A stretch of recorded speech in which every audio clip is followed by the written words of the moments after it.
kilometer 90. Na-miss namin mag-ride dito. Tagal namin hindi nakapag-ride sa Marilaki. Siguro nasa 2 years mahigit. Hindi kami nagawin.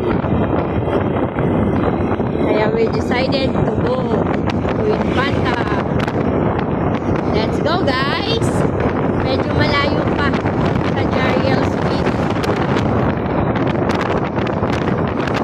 Enjoy lang. Pogi lang.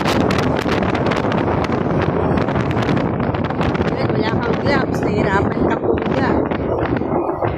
No overtaking. Double yellow lane. Enjoy lang yung ride. Ang sarap lang kahit tanghali na. Kasi 11 o'clock na ng tanghali pero ang lamig pa rin. Ang lamig, sarap.